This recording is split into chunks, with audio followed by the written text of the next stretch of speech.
Hello friends, ಒಳ್ಳೆಯತನವನ್ನು ನಾವು ಪ್ರದರ್ಶನಕ್ಕಿಡೋಕ್ಕಾಗತ್ತಾ? ಅದರ ಅಗತ್ಯ ಇದೆಯಾ? ಅಥವಾ ನಾವು ಒಳ್ಳೆಯವರಂತ ಡಂಗೂರ ಸಾರೋದು ಬೇಡ. ಒಳ್ಳೆತನ ನಾವು ಮಾಡೋ ಕೆಲಸದಲ್ಲಿ, ನಾವು ನಡೆದುಕೊಳ್ಳೋ ರೀತಿಯಲ್ಲಿಯೇ ಸುಲಭವಾಗಿ ಗೊತ್ತಾಗ್ಬಿಡತ್ತೆ. ಕೆಲವರಿಗೆ ಅವ್ರ ಮೇಲೆ ಒಂದು ಸ್ಪೆಷಲ್ ಭಾವನೆನೇ ಇರಲ್ಲ. ಯಾವಾಗಲೂ ಇತರರೊಂದಿಗೆ ಹೋಲಿಸ್ಕೊಂಡು ಸುಮ್ಮನಾಗಿರ್ತಾರೆ. ಆದರೆ ಅವ್ರಿಗೆ ಗೊತ್ತಿರಲ್ಲ, ಅವರ ಆಳದಲ್ಲಿ ಒಳ್ಳೆಯತನ, ಕರುಣೆ, ದಯೆ ಅನ್ನೋದು ಸಾಗರದಷ್ಟಿರುತ್ತೆ ಅಂತ. ನೀವು ನಿಜವಾಗಿ ಮನಸ್ಸಿನಿಂದ ಒಳ್ಳೆಯವರೇ ಅನ್ನೋದಾದರೆ ನಿಮ್ಮಲ್ಲಿ ಈ ಗುಣ ಸ್ವಭಾವಗಳು ಇರುತ್ತದಂತೆ. ಸೊ ಆ ಗುಣ ಸ್ವಭಾವಗಳು ಯಾವುದ್ಯಾವುದು ಅಂತ ನಾನು ತಿಳಿಸ್ಕೊಡ್ತಾ ಹೋಗ್ತೀನಿ.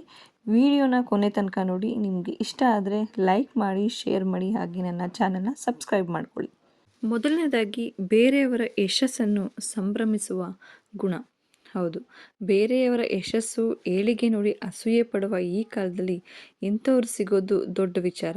ಯಾರು ಕಪಟ ನಾಟಕವಿಲ್ಲದೆ ನಿಜವಾಗಿಯೂ ಇನ್ನೊಬ್ಬರ ಯಶಸ್ಸಿಗೆ ಸಂಭ್ರಮಿಸುತ್ತಾರೋ, ತಮ್ಮದೇ ಸಕ್ಸಸ್ ಎನ್ನುವಂತೆ ಸೆಲೆಬ್ರೇಟ್ ಮಾಡ್ತಾರೋ, ಡೌಟೇ ಬೇಡ, ನಿಜಕ್ಕೂ ಅವರದು ಒಳ್ಳೆಯ ಗುಣವಾಗಿರುತ್ತೆ.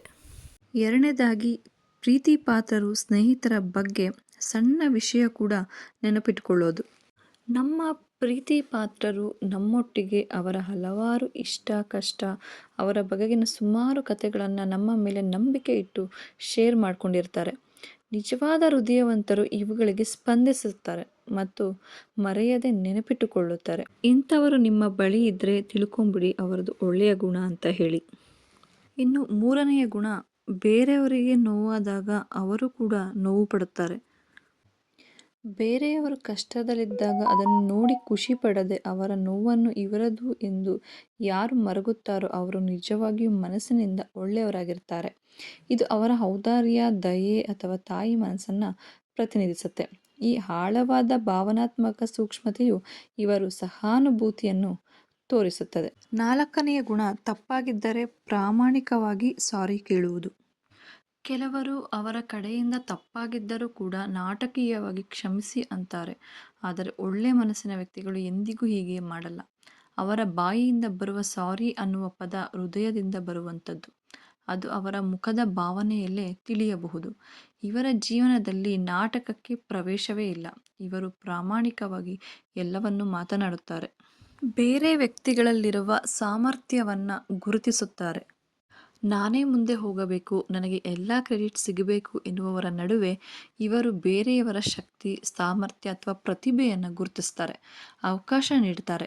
ಅವರಿಗೆ ಇರುವ ಜ್ಞಾನವನ್ನು ಬೇರೆಯವರಿಗೂ ತಿಳಿಸುವ ಮನೋಭಾವ ಕೂಡ ಹೊಂದಿರ್ತಾರೆ. ಇನ್ನು ಆರನೇದಾಗಿ, ಕೆಟ್ಟ ಮನೋಭಾವದ ಜೋಕ್ಗಳನ್ನು ಇವರು ಇಷ್ಟಪಡುವುದಿಲ್ಲ. ಇತರರನ್ನು ಕಾಲೆಳೆದು ಟೀಕಿಸಿ, ಹಂಗಿಸಿ ಮಾಡುವ ತಮಾಷೆಗಳನ್ನು ಇವರು ಯಾವತ್ತೂ ಸಹಿಸಲ್ಲ. ಇಂತಹ ಸ್ಥಳಗಳಿಂದ ಎದ್ದು ಹೋಗಿಬಿಡುತ್ತಾರೆ ಅಥವಾ ಅವರಿಗೆ ಇದು ಸರಿಯಲ್ಲ ಎಂದು ಹೇಳುತ್ತಾರೆ. ಬೇರೆಯವರ ಫೀಲಿಂಗ್ ಜೊತೆ ಇವರು ಆಟ ಆಡುವುದಿಲ್ಲ. ತಾವು ನೋವು ಪಡುತ್ತಾರೆ ವಿನಃ ಇನ್ನೊಬ್ಬರ ನೋವಿಗೆ ಕಾರಣವಾಗುವುದಿಲ್ಲ. ಏಳನೆಯ ಗುಣ, ಮಕ್ಕಳು ಮತ್ತು ಪ್ರಾಣಿಗಳು ಇವರತ್ತ ಬೇಗನೆ ಆಕರ್ಷಿತರಾಗುತ್ತಾರೆ. ಮಕ್ಕಳು ಮತ್ತು ಪ್ರಾಣಿಗಳು ಹೆಚ್ಚಾಗಿ ನಿಜವಾದ ದಯೆಯ ಜನರೊಂದಿಗೆ ಸಂಪರ್ಕ ಸಾಧಿಸುತ್ತಾರೆ. ಯಾರ ಜೊತೆ ಮಕ್ಕಳು ಪ್ರಾಣಿಗಳು ಬೇಗನೆ ಸಲಿಗೆ ಬೆಳೆಸಿಕೊಳ್ಳುತ್ತಾರೋ ಅವರು ನಿಜವಾಗಿ ಹೃದಯದಿಂದ ಒಳ್ಳೆಯ ವ್ಯಕ್ತಿಗಳಾಗಿರುತ್ತಾರೆ. ಎಲ್ಲರೂ ನಿಮ್ಮನ್ನು ಒಳ್ಳೆಯ ವ್ಯಕ್ತಿ ಎಂದು ಹೇಳುವುದು.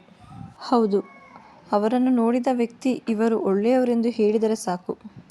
ಎಲ್ಲರನ್ನು ಮೆಚ್ಚಿಸಲು ಸಾಧ್ಯವಿಲ್ಲ, ಆದರೆ ಹತ್ತಿರದಲ್ಲಿ 8 ಜನ ಆದರೂ ಅವರು ಒಳ್ಳೆ ಜನ ಅಂದರೆ ಸಾಕು, ಅವರು ಖಂಡಿತ ಮನಸ್ಸಿನಿಂದ ಒಳ್ಳೆಯವರಾಗಿರ್ತಾರೆ.